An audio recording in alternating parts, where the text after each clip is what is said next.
ಎಲ್ರಿಗೂ ನಮಸ್ಕಾರ. ರಶ್ಮಿ ಧ್ವನಿ ಕನ್ನಡ ಯೂಟ್ಯೂಬ್ ಚಾನಲ್ಗೆ ಎಲ್ರಿಗೂ ಸ್ವಾಗತ. ಗ್ರಾಮ ಆಡಳಿತಾಧಿಕಾರಿ VAO, village administrative officer, village accountant officer, ಈ ಪರೀಕ್ಷೆ 2026ರಲ್ಲಿ ಕರೆದಿರ್ತಕ್ಕಂತಹ ಈ ಪರೀಕ್ಷೆಗೆ ಸಂಬಂಧಪಟ್ಟ ಹಾಗೆ ನಾನು ನಿಮಗೆ ಅಂತಾರಾಷ್ಟ್ರೀಯ ಮತ್ತು ರಾಷ್ಟ್ರೀಯ ಪ್ರಚಲಿತ ಘಟನೆಗಳ ಬಗ್ಗೆ ಸಂಪೂರ್ಣವಾದಂತಹ ಮಾರ್ಗದರ್ಶಿಯನ್ನು ಕೊಡ್ತೀನಿ ನೋಡಿ. ಅದರಲ್ಲಿ ಪಾಯಿಂಟ್ಸ್ಗಳನ್ನ ಹೇಳ್ತಾ ಹೋಗ್ತೀನಿ. ಇವುಗಳನ್ನು ನೀವು ಎಕ್ಸಾಮ್ ಪರ್ಪಸ್ ನೋಡಿಕೊಂಡ್ರೆ ಸಾಕು. ಗ್ರಾಮ ಆಡಳಿತ ಅಧಿಕಾರಿ, ವಿಲೇಜ್ ಅಡ್ಮಿನಿಸ್ಟ್ರೇಟಿವ್ ಆಫೀಸರ್ VAO ಪರೀಕ್ಷೆಯ ಪತ್ರಿಕೆ 1 ಸಾಮಾನ್ಯ ಜ್ಞಾನ ಭಾಗದಲ್ಲಿ ಅಂತಾರಾಷ್ಟ್ರೀಯ ಮತ್ತು ರಾಷ್ಟ್ರೀಯ ಪ್ರಚಲಿತ ಘಟನೆಗಳು ಕರೆಂಟ್ ಅಫೇರ್ಸ್ ಅತ್ಯಂತ ಪ್ರಮುಖವಾದ ಭಾಗವಾಗಿದೆ. ಪರೀಕ್ಷೆಯಲ್ಲಿ ವಿಷಯ ಆಧಾರಿತವಾಗಿ ಟಾಪಿಕ್ ವೈಸ್ ಅಧ್ಯಯನ ಮಾಡುವುದರಿಂದ ಹೆಚ್ಚಿನ ಅಂಕಗಳನ್ನು ಗಳಿಸಲು ಸಾಧ್ಯ. ನೋಡಿ, ಸುಮ್ಮನೆ ಎಲ್ಲವನ್ನು ಹೆಚ್ಚಾಗಿ ಅಭ್ಯಾಸ ಮಾಡೋದಕ್ಕಿಂತ ನಾವು ಪಾಯಿಂಟ್ ವೈಸ್ ಮಾಡ್ಕೊಂಡು ಅದನ್ನು ಓದ್ಕೊತಾ ಹೋದರೆ ಎಕ್ಸಾಮ್ ಪರ್ಪಸ್ ತುಂಬ ನಮಗೆ ಹೆಲ್ಪ್ ಆಗ್ಬೋದು.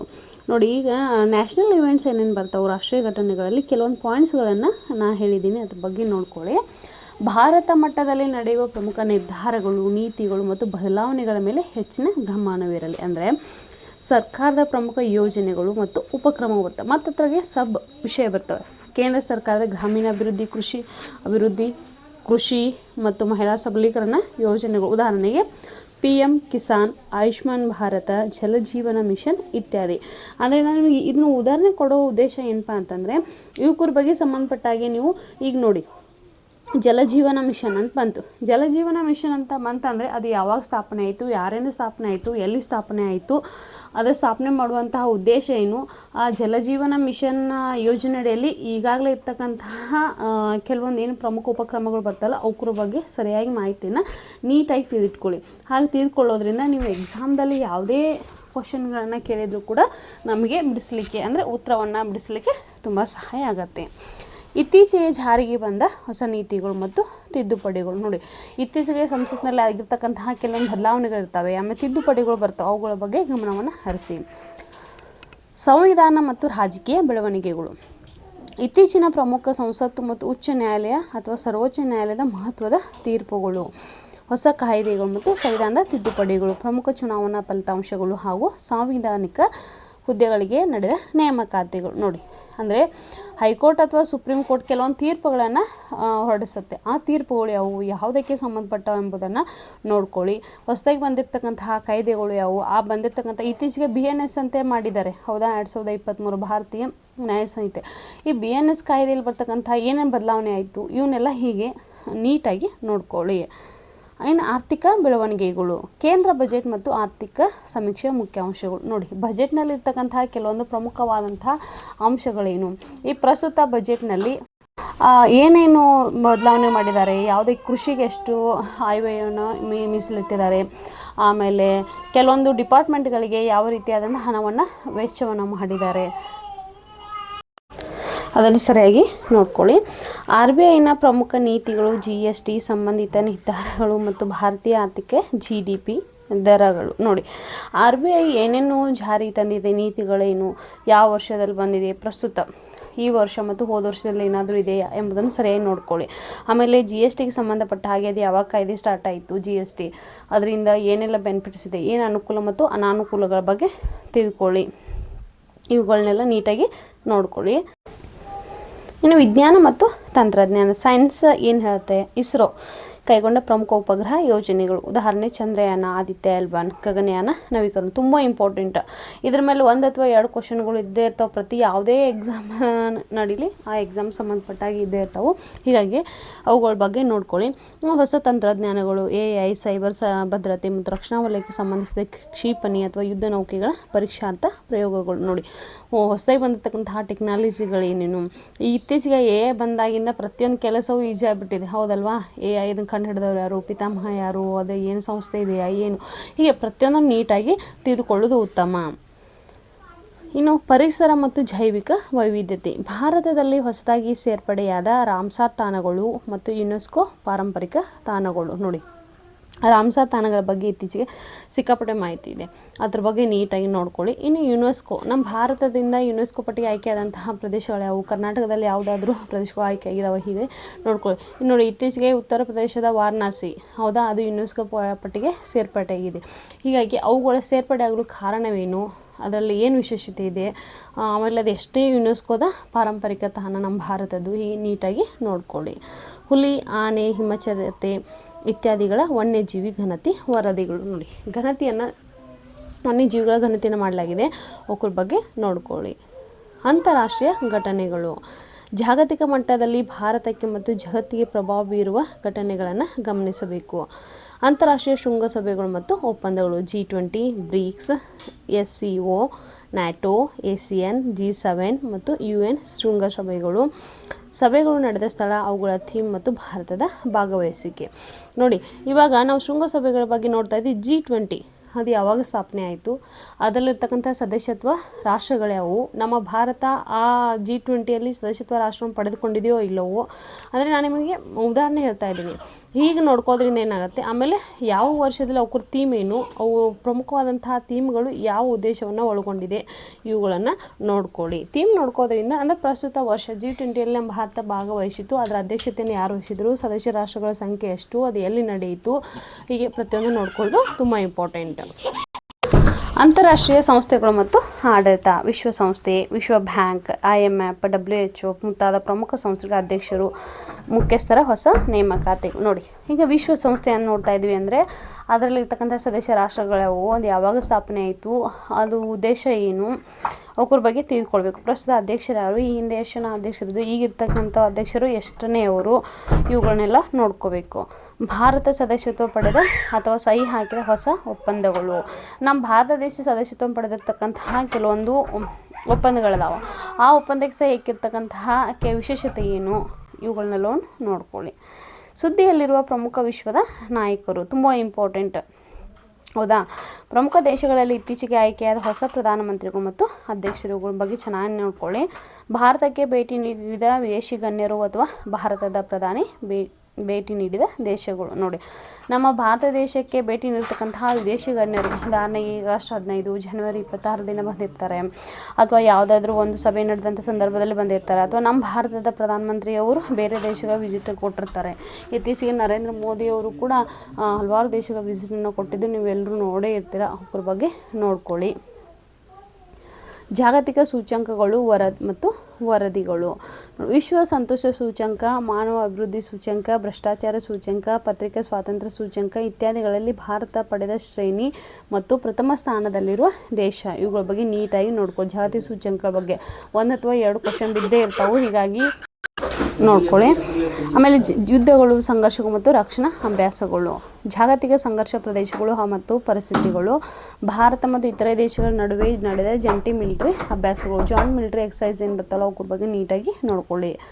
ಪ್ರಮುಖ ಸಾಮಾನ್ಯ ಪ್ರಚಲಿತ ವಿಷಯಗಳು. ಪ್ರಶಸ್ತಿಗಳು ಮತ್ತು ಗೌರವಗಳು. ಭಾರತ ರತ್ನ, ಪದ್ಮ ಪ್ರಶಸ್ತಿಗಳು, ಸಾಹಿತ್ಯ ಅಕಾಡೆಮಿ, ಜ್ಞಾನಪೀಠ ಪ್ರಶಸ್ತಿಗಳು, ನೊಬೆಲ್ ಪ್ರಶಸ್ತಿಗಳು, ಆಸ್ಕರ್, ಬೂಕರ್ ಪ್ರಶಸ್ತಿಗಳು.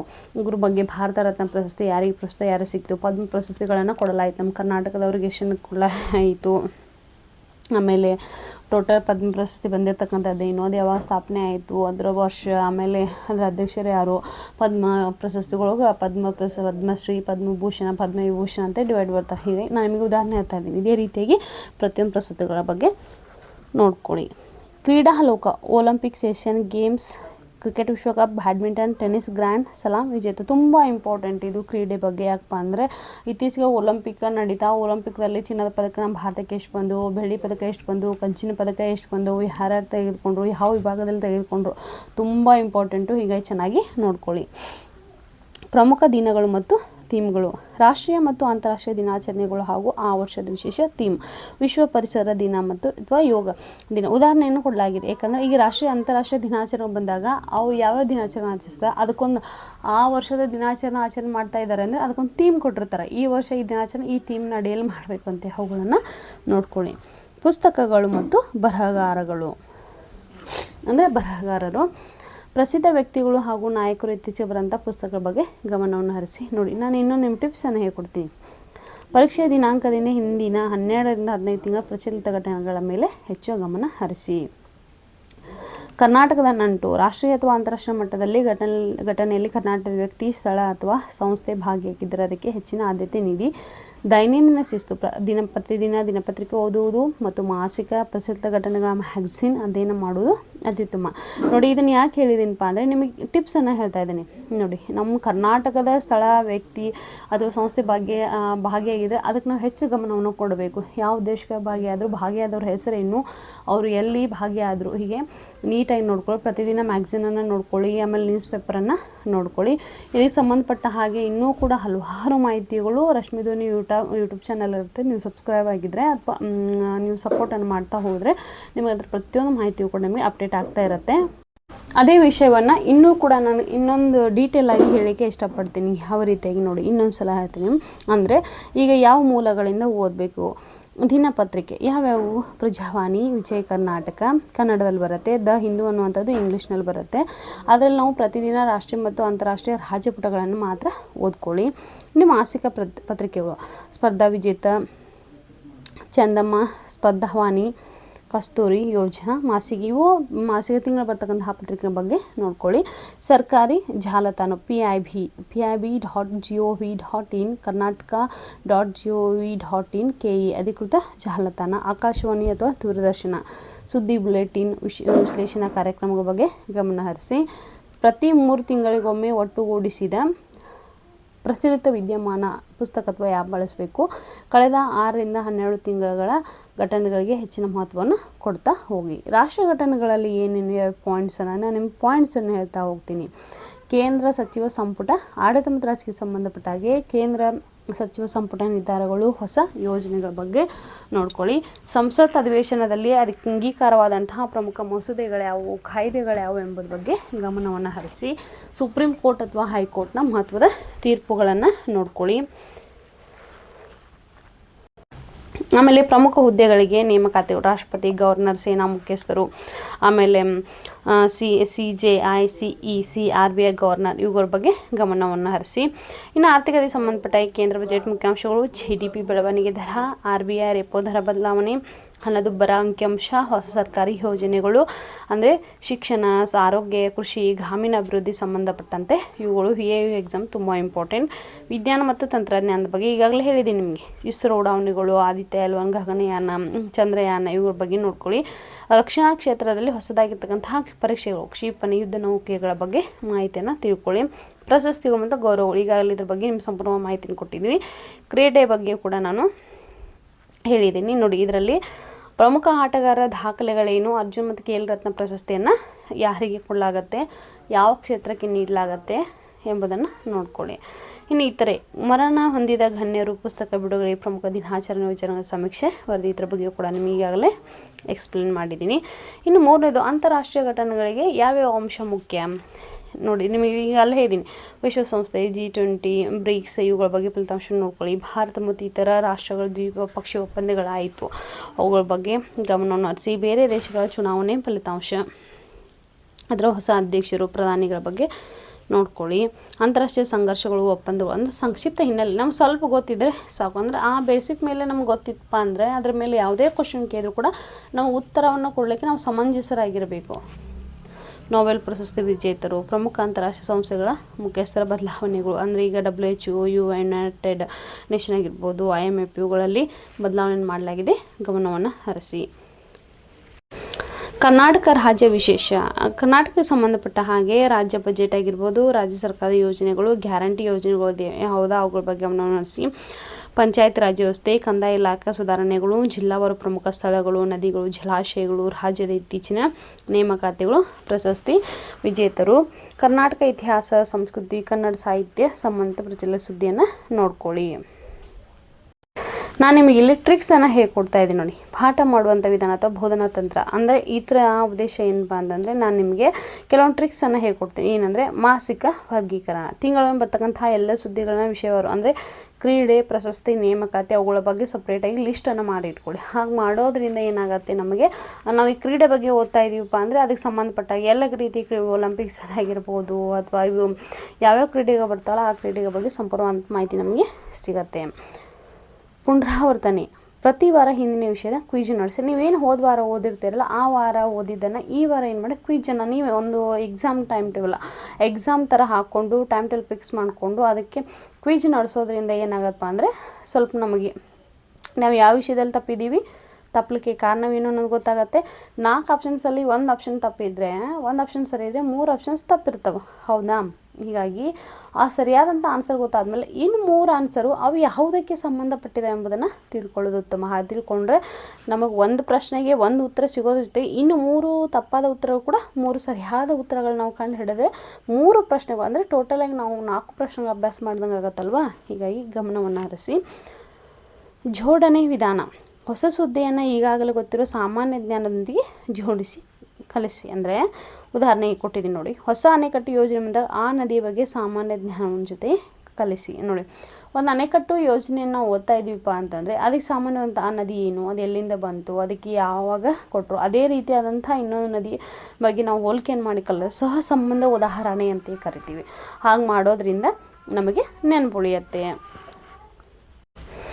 ಹಳೆಯ ಪ್ರಶ್ನೆ ಪತ್ರಿಕೆ ವಿಶ್ಲೇಷಣೆ ಇದು ತುಂಬ ಇಂಪಾರ್ಟೆಂಟ್. ನೀವು ಎಷ್ಟು ಕ್ವಶನ್ ಪೇಪರನ್ನು ಬಿಡಿಸ್ತಿರಲ್ಲ, ಕ್ವಶನ್ ಪೇಪರನ್ನು ಬಿಡಿಸೋದ್ರಿಂದ ಏನಾಗುತ್ತೆ ನಮಗೆ ತುಂಬ ನಾಲೆಜ್ ಬರುತ್ತೆ ಅಂತಲೇ ಹೇಳ್ಬೋದು. ಈಗ ನೀವು ಹಳೆಯ ಕ್ವಶನ್ ಪೇಪರ್ಗಳನ್ನು ನೋಡ್ಕೊಳ್ಳಿ. ಯಾವ್ಯಾವುದು ಅಂದರೆ VAO, FD, SDA ಪರೀಕ್ಷೆಗಳ ಪ್ರಶ್ನೆಗಳು ಗಮನಿಸಿ. ಯಾವ ಮಾದರಿಯ ಪ್ರಶ್ನೆ ಬರ್ತೈತೆ ಎಂಬುದರ ಬಗ್ಗೆ ಅದನ್ನು ಗಮನವನ್ನು ಹರಿಸಿ. ಸಂಕ್ಷಿಪ್ತ ಟಿಪ್ಪಣಿ. ಪ್ರತಿ ಸುದ್ದಿಗೆ 2-3 ಸಾಲಿನ ಟಿಪ್ಪಣಿ. ಯಾರು, ಯಾವಾಗ, ಏನು, ಎಲ್ಲಿ ಕೂಡಿಸಿ ದೀರ್ಘಲೇಖನ ಬೇಡ. ಇತ್ತೀಚಿನ ಕಳೆದ 6 ತಿಂಗಳ ಸುದ್ದಿಗಳ ವಿವರವಾದ ಪಟ್ಟಿ ಬೇಕಿದ್ರೆ ನೋಡಿ, ನಾನು ನಿಮಗೆ ಸೂಚನೆ ಕೊಟ್ಟಿದ್ದೀನಿ. 6 ತಿಂಗಳ ನಿಜವಾದ ನಿಮಗೆ ಸುದ್ದಿಗಳ ಪಟ್ಟಿ ಬೇಕಿದ್ರೆ ನೀವು ಪ್ರತ್ಯೇಕವಾಗಿ ಕೇಳ್ಪಡೀರಿ ಅಂಥೇಳಿ. ನೋಡಿ, ನಾನೇನು ಹೇಳ್ತಾ ಇದ್ದೀನಿ, ಟಿಪ್ಪಣಿಯನ್ನು ನಾವು ಒಂದು ವಿಷಯದ ಬಗ್ಗೆ ನಾವು ಓದ್ತಾ ಇದ್ದೀವಪ್ಪ ಅಂದರೆ ಆ ವಿಷಯದ ಬಗ್ಗೆ ನಮಗೆ ಏನು ಬೇಕು, ಜಸ್ಟ್ ನಮ್ಮ ಮಾಹಿತಿ ಕೊಟ್ಟರೆ ಸಾಕು. ಗೊತ್ತಾ? ಏನಂತಂದರೆ ನಾವು ಒಂದು ವಿಷಯನ ಓದ್ತಾ ಇದ್ದೀವಿ ಅಂದರೆ ಯಾರು, ಯಾವಾಗ, ಅದು ಯಾವ ವಿಷಯ, ಎಲ್ಲಿ, ಅಷ್ಟು ಮಾಡಿಕೊಂಡು ನಾವು ನೀಟಾಗಿ ನೋಡಿದ್ರೆ ಆ ವಿಷಯವನ್ನು ನಾವು ನೋಡ್ತಾ ಇದ್ದೀವಿ. ಪದ್ಮ ಪ್ರಶಸ್ತಿ ಅಂದ ತಕ್ಷಣ ಪದ್ಮ ಪ್ರಶಸ್ತಿ ಯಾರಿಗೆ ಕೊಡಲಾಯಿತು, ಯಾವ ಕ್ಷೇತ್ರಕ್ಕೆ ಕೊಡಲಾಯಿತು, ಅದರ ಉದ್ದೇಶ ಏನು, ನಮ್ಮ ಕರ್ನಾಟಕ ಎಷ್ಟು ಬಂದು ಭಾರತಕ್ಕೆ ಎಷ್ಟು ಕೊಡಲಾಯಿತು, ಇಷ್ಟು ತಿಳ್ಕೊಂಡ್ರೆ ಸಾಕು. ನೀವು ಪದ್ಮ ಪ್ರಶಸ್ತಿ ಅಂದ ತಕ್ಷಣ ಅದು ಲಿಸ್ಟೆಲ್ಲ ನಮ್ಮ ಮೈಂಡಲ್ಲಿ ಟಕ್ ಟಕ್ ಟಕ್ ಟಕ್ ಅಂತ ಕಂಪ್ಯೂಟರ್ ಥರ ಬಂದುಬಿಡಬೇಕು. ಆ ರೀತಿ ಸ್ಟಡಿ ಮಾಡಿದೆ. ಆದರೆ ಎಂಥದೇ ಎಕ್ಸಾಂಪಲ್ ರೀ ವಿದ್ಯಾರ್ಥಿಗಳೇ, ಚೆನ್ನಾಗಿ ನೀವು ಅಭ್ಯಾಸ ಮಾಡ್ಬೋದು ಅಂತ ಹೇಳ್ತೀನಿ. ನೋಡಿ, ಇನ್ನೂ ಏನಾದರೂ ಮಾಹಿತಿ ಬೇಕಿದ್ದರೆ ನೀವು ಕಾಮೆಂಟ್ ಮುಖಾಂತರ ತಿಳಿಸ್ಬೋದು. ಸಾಧ್ಯವಾದಷ್ಟು ಕೊಡುವಂತಹ ಒಂದು ಸಣ್ಣ ಪ್ರಯತ್ನವನ್ನು ನಾನು ಮಾಡಿದ್ದೀನಿ. ಎಲ್ಲರೂ ಹೀಗೆ ನೋಡ್ತಾ ಇರಿ, ಸಪೋರ್ಟ್ ಮಾಡ್ತಾ ಇರಿ ಅಂತ ಹೇಳ್ತಾ ನನ್ನ ಈ ತರಗತಿಗೆ ವಿರಾಮವನ್ನು ನೀಡ್ತಾ ಇದ್ದೀನಿ. ಎಲ್ರಿಗೂ ನಮಸ್ಕಾರ.